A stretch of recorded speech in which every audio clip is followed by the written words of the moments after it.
gospel, news, and entertainment.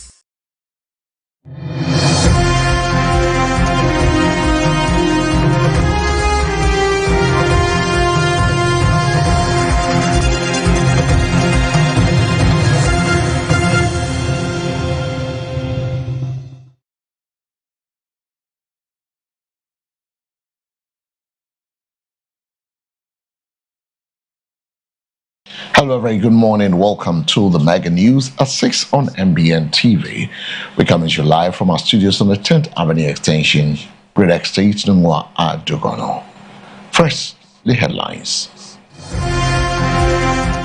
No STC passenger died in Birimso crash. All 31 accounted for Deputy MD. In business, BOG directs banks to cut NPL ratio below 10% by end of 2026.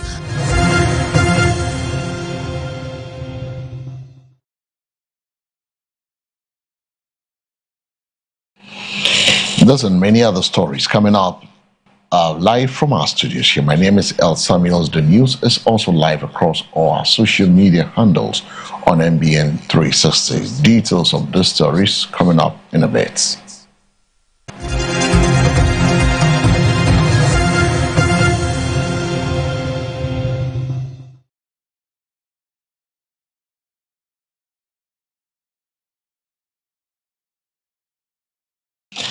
In our first story, the State Transport Company STC has clarified that none of the passengers on board its bus involved in a fatal crash at the Birimso Bridge on the N6 highway near Bunsu Junction in the eastern region died, although some sustained minor injuries.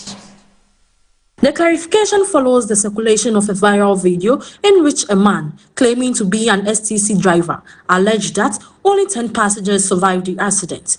STC has described the claims as false and misleading, stressing that some passengers sustained minor injuries. All those on board its bus survived the crash. The multi-vehicle accident, which involved an STC bus, a Ford tanker, a Mitsubishi pickup, and a Kia Sorento, claimed 3 lives. However, STC says none of the fatalities involved passengers on its bus. Speaking to City News on Tuesday, August 4th, the Deputy Managing Director in charge of Finance and Administration, Nuru Amindan, said all passengers on board the STC bus had been accounted for, although some sustained minor injuries and were treated at the hospital. I am happy to say that none of the STC passengers died. All of them were safe, although some sustained injuries and were taken to the hospital. We dispatched 2 buses to transport passengers who wished to continue their journey to Kumasi after they had been discharged. 31 passengers boarded the bus, and we have accounted for all 31 passengers, he said. It happens. Our driver actually broke his side and came out of the vehicle, and 10 other passengers followed him. The passengers at the back also broke the back windscreen, window screen, and also managed to get out. I'm happy to say that none of the STC passengers died. All of them were okay. But you know, accident, obviously, some had bruises. They had to be taken to the hospital. And so they were taken to the hospital in Koforidua. We dispatched 2 vehicles because we know, per our experience, when things like this happen, people decide to continue the journey and some decide to come back. So we went there prepared with 2 sets of buses. And lo and behold, some of the passengers decided they would want to continue to Kumasi.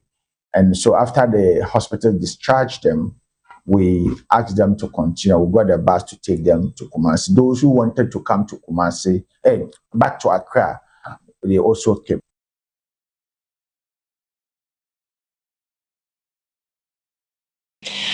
Away from that story, the Finance Minister and Acting Defense Minister Dr. Kessler Fortune has paid a tribute to the late Defense Minister Dr. Edwin Omane-Boamah, describing him as a patriotic and selfless leader who has committed to strengthening the Ghana Armed Forces.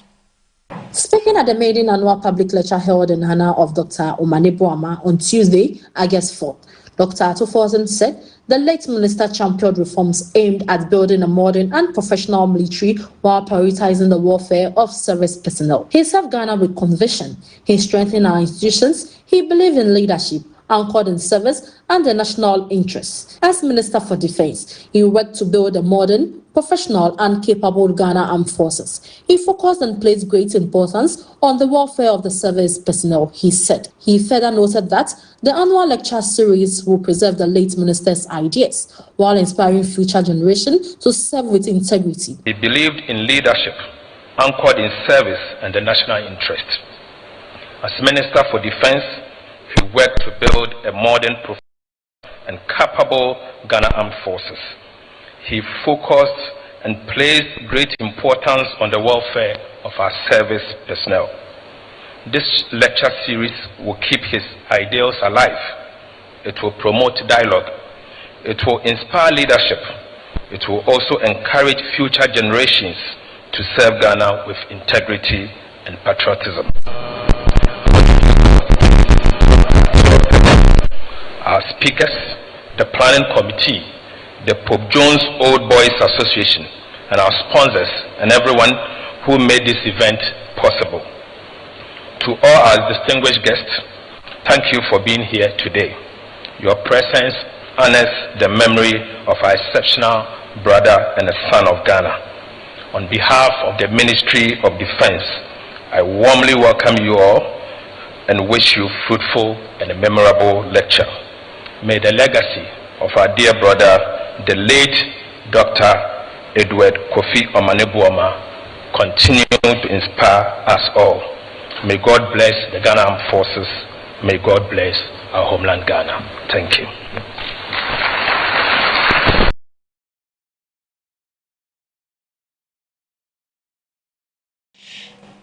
Meanwhile, 4 people have been killed and several others injured after a dynamite explosion at Abosso in the Prestia Valley municipality of the Western region.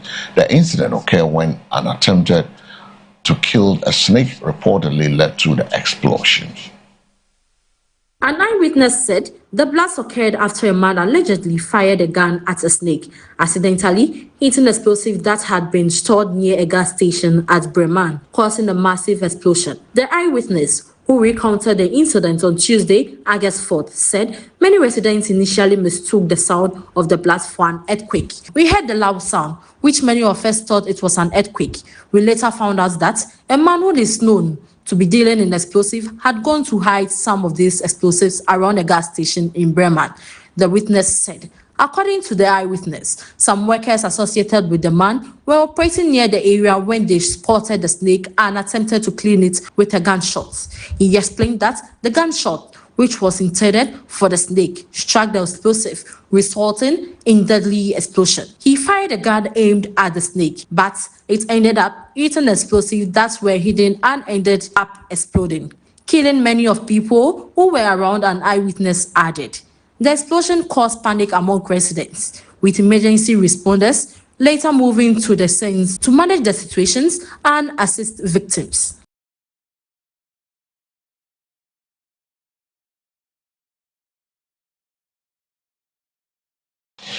And from that sad story, we move to the business desk, where the Bank of Ghana has directed regulated financial institutions reduce their non-performing loans ratio to below 10% by December 2026 as part of measures to strengthen credit conditions and improve the reliance of the banking sector.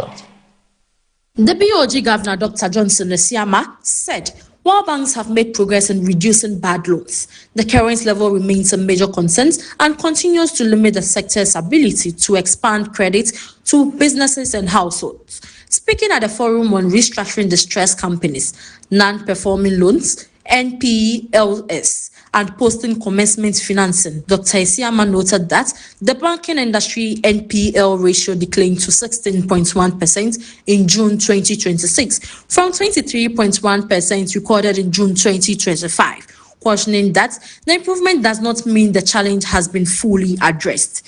The industry non-performing loan ratio has declined to 16.1% as of the end of June this year, down from over 23% a year ago, while the capital adequacy ratio stood at 20.4%. Capital at that level gives banks the room to take considered risks, but while this response progress is not sufficient, our regulatory measures require every regulated institution to reduce its NPL ratio to not more than 10% by the end of December this year, supported by stronger credit appraisal, credible NPL reduction plans, effective recovery functions, and the right of fully provisioned exposures with no realistic prospect of recovery, he said. He explained that high levels of non-performing loans have wider economic implementations because they tie up bank capital and restrict lending, particularly to smaller and higher risk businesses.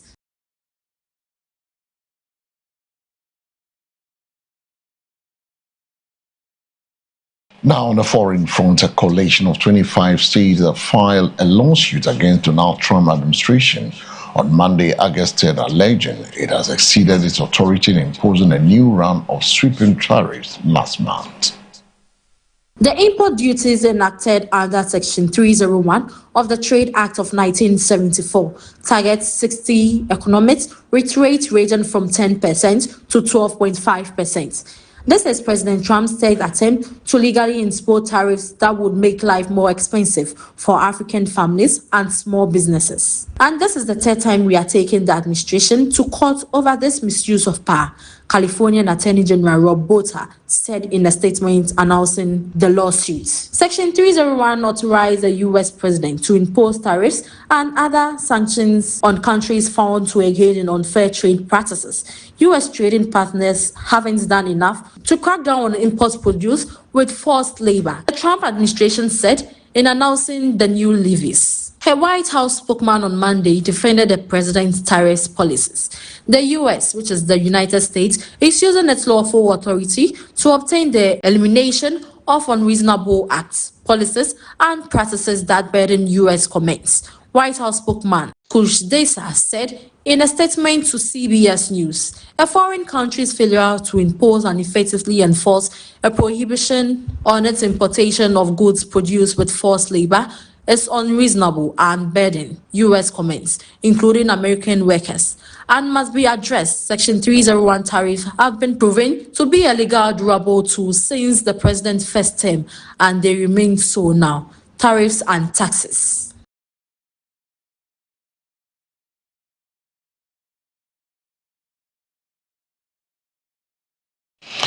And that brings us to the end of this morning's news. The 6th, live and direct from our studios on the 10th Avenue Extension, Greater Estate. But before we take leave of you, we take a second look at the top stories. No STC passenger died in Birimso crash. All 31 accounted for Deputy MD. In business, BOG directs banks to cut NPL ratio below 10% by end of 2026.